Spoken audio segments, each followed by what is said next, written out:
Greetings, YouTubians, and welcome back to Wayne Sharp World, where today we have another episode brought to you by Blade Ops. Be sure to look them up for all things sharp, and be sure to click that link below, hop on over to their website, and check out their amazing selection of EDC knives and gear. Now, the knife that we are going to be talking about specifically today is this one right here. This is the Microtech Socom Bravo. And this is a knife that I have wanted to get on the channel and in my hands the moment I saw a picture of it, because there's a lot of things about the design and the changes to this Bravo that really had me wanting one.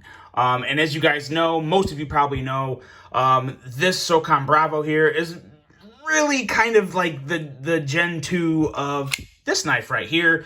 This is the Microtech Socom Elite, and this is, in all honesty, one of my favorite knives ever made. I do really like Microtech. They've done some things recently that I don't necessarily agree with, that I don't know. I've kind of been back and forth on them, but I do still really like them as a company, and I absolutely love this knife. I mean, I'm probably never going to sell it. It's just that good. I really enjoy it. It's a tank of a knife. It's a bruiser, and it's just awesome. So as you guys know, this Elite, made in the U.S. Microtech's always been real big on being very proud of their USA-made knives and gear, and they do a fantastic job of them. For the most part, they are really good. But this model right here is not made in the U.S. This guy right here is made overseas in China by, I believe, Tuya is the name of it. Tuya, I think. So that right there kind of raised some controversy. There was some people that weren't too sure about that. I was one of them. So another reason why I really wanted to get one of these in hand. So what I want to do is do basically a review of this knife, and then also a comparison to my Elite, and see just which one I prefer, what I like about one compared to the other, and what I don't like about one compared to the other. So we're going to go over all that, and we're going to take a look at both of these and give you my thoughts. But first, we're going to take a look at some overall specs on this guy right here. We have an overall length coming in at 9 inches, with a blade length coming in at 4 inches, and a blade width at 1 inch. Blade thickness on this guy is a very thick 200 thousandths. This is one thick slab of steel. This steel is M390 with a clip point style blade, a flat grind, a handle length coming in at 5 inches, and a handle thickness at a rather thick 630 thousandths. Handle width on this guy is right around 1 inch, just a hair over 1 inch. We have a handle material of titanium and carbon fiber with a very nice finish on both, if I do say so myself. We have a locking mechanism of course, a frame lock, which is slightly different than the liner lock we have here on the Socom Elite, so that is worth noting. And we have a user of a right hand only tip up carry, which is basically the same as the Socom Elite as well. Weight on this guy is 5.75 ounces, which, like I said before in previous many episodes, 5.75 inches, some people might think it's heavy. I don't have any issue with it at all, especially for the size of this knife. You're not going to notice it in the pocket unless you're really wearing really light pants or shorts or whatever. So that's all good. Price on this guy, $360. That's interesting, because that is also more than the USA-made Socom Elite. Now, granted, I did buy this at a different time of, inflation and cost. $360 to, I think, $295 is what I paid for this. They're probably over $300 now. I don't even know if Microtech's still making the Socom Elite, to be honest. They may have very well just switched over to full production of these guys from Tuya, but nonetheless, there's that.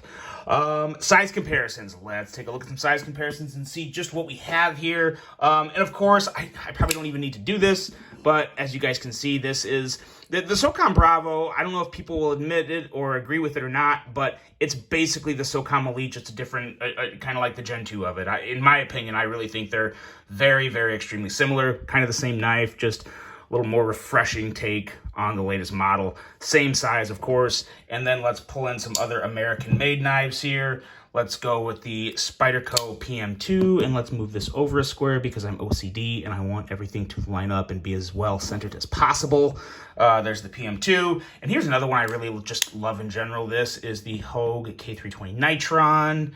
And as you can see, it is noticeably, considerably bigger than both of these knives. And let's see a couple more. We're going to keep the American-made theme going here. And we're going to throw in a Benchmade bug out. And then let's also do, why not, Benchmade 940. So there you go. Yeah, it's a big knife. There's no ifs, ands, or buts about it. Pretty big bruiser here. And they definitely kept the theme of that going very well with this knife. Now let's talk about this blade, and we're going to drop the Socom Elite back here because we're going to be bringing that in and out all the time as we go through this review.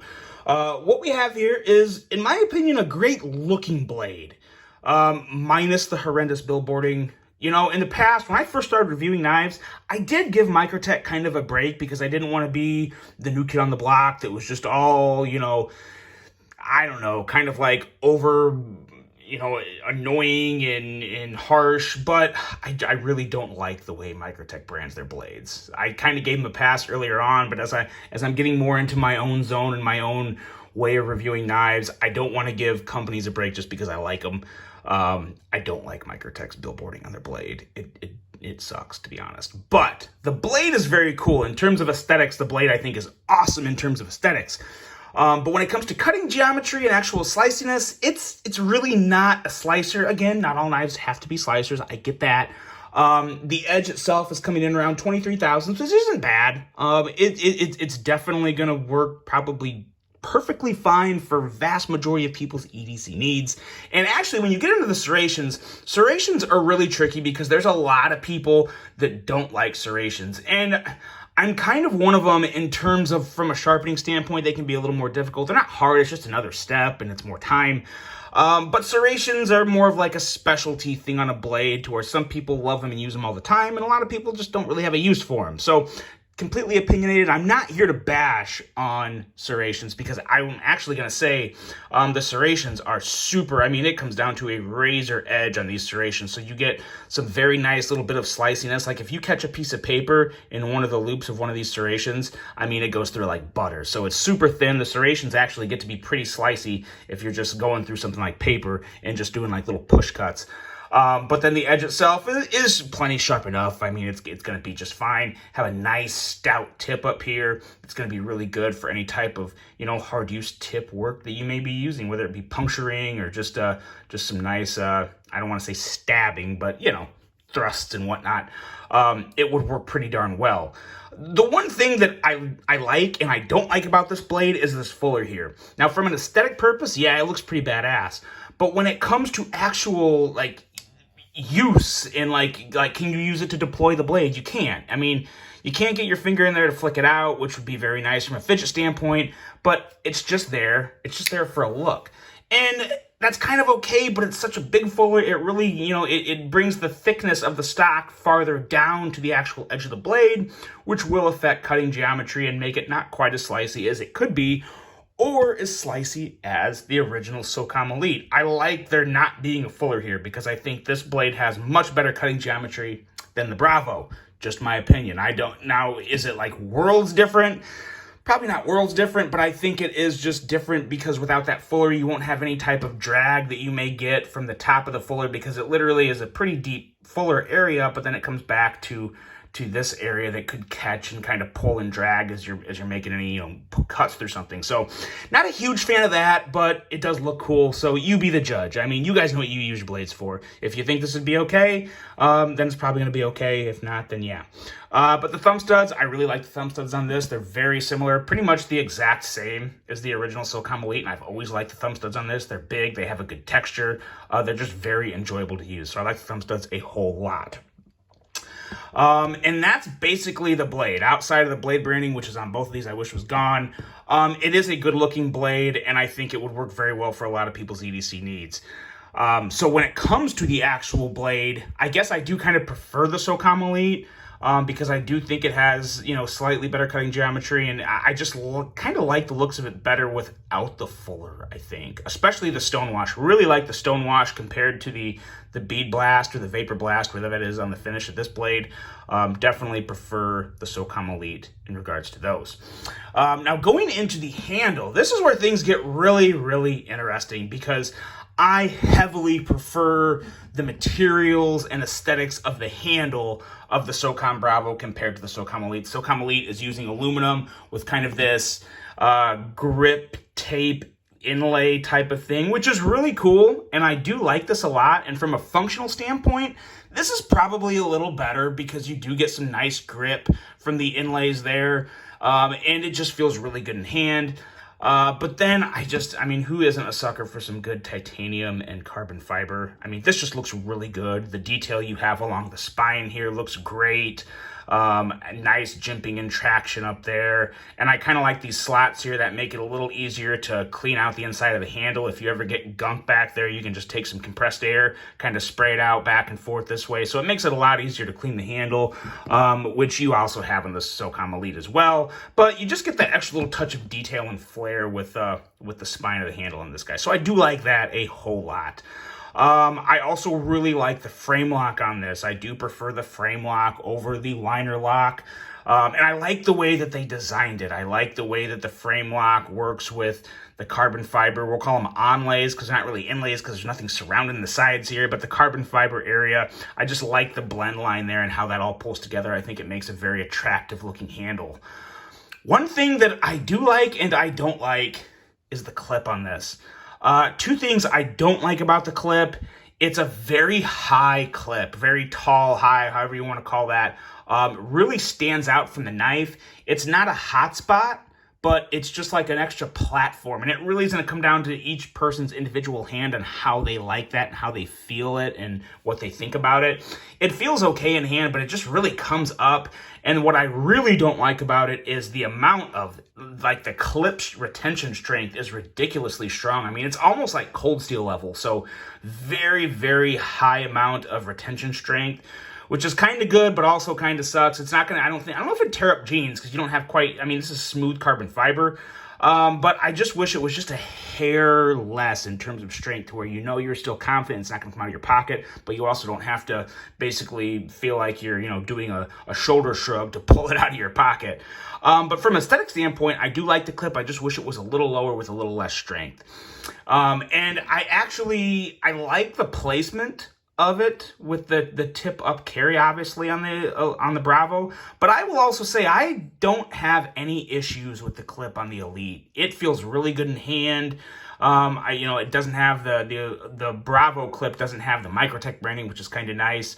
But really both of these clips are okay for me in terms of positioning and ergos. It's just more of kind of like what I prefer a knife would look like, I guess.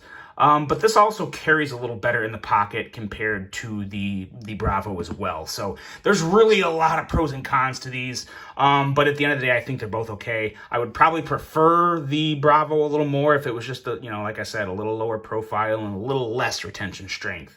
But overall, the fit and finish, I will say, they did a fantastic job, Tuya did, on the finishing of this knife. It really does look great. I was concerned when I heard Tuya was going to be doing them. I wasn't sure if they were going to be able to, match something of a RIKE or something like that. A company that is known for top quality finish and all the details. But I think they did a fantastic job. I really do. So no real issue there. But then we get into the very big issue I have with the Bravo compared to the Elite. And this is a huge issue for me, and this is really kind of a deal breaker in all honesty, and this is where I think this is the part that most people are going to want to hear. The detent on a knife is absolutely critical to me. Now, I understand, I've said in the past too, not all detents are the same. Some need to be stronger, some need to be lighter, but you got to have a detent. And my Elite has a very good detent. I don't have to worry about the blade coming out, but it can also easily just kick the blade out.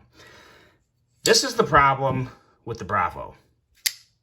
It doesn't have a detent. It has a detent, but it's so light, I can easily shake this blade out. Now, I will say this is what's kind of ironic about that, is the actual thumb flicking action is still pretty good. But as you can see, like when I push this out, there's just, you can tell by just the action of the blade coming out. While it is very smooth, it has a very smooth action, there's not a detent there really. It's so soft and it's almost so non-existent. It's too easy to shake this blade out. And that really It's, I mean, as you can see, it just comes right out. I can't stand that. Really, really disappointed by that. That's the worst part about this knife for me, and it really is kind of a deal breaker. It's why I wouldn't buy this knife. Now, if you don't mind that and you're okay with that, then go for it, because it's pretty sweet. But the lack of detent, an almost non-existent detent on this guy, it really turns me off. It really kind of pushes me away from it, and really makes me glad that I have my Socom Elite. And I really hope, maybe I just got a lemon. Maybe I just got one without a detent. If you've had or handled or still have, whatever, if you've experienced a Microtech Socom Bravo, let me know in the comments how your detent was, because this one, it's just not there, and I really don't like that. So that's very, very unfortunate. So now, again, I want to touch real quick on the action again, because it is very smooth. It's very smooth, and it closes. It's buttery smooth in the close, so all that's good. If this would have had a better detent, it'd be a whole different ball game. But because of just the no detent really on this, I've got to say I strongly prefer my Socom Elite over the Socom Bravo. While there are things about the Bravo that I really do like the carbon fiber and the titanium, and really the clip, if there was some changes to it, I do have to go ultimately with the Socom Elite. I would recommend the Socom Elite all day, every day over the Socom Bravo, based off my experience. And I would even recommend a used Socom Elite over a brand new Socom Bravo. Just my opinion. The quality's not bad. The quality is great on this. It's just the action that's really, really lacking with that virtually no detent. So it's unfortunate, but that is the truth, and that is this review. Let me know what you guys think about this one. I really hope you enjoyed this. I hope I helped answer some questions on this. If you've had a Bravo already, let me know how was the detent on yours, because it's possible I just got a bad one, but I don't know. That's just my experience. Let me know what you guys think about this. Really hope you enjoyed it. Hope you have a great rest of your day, and until the next one, I'm out.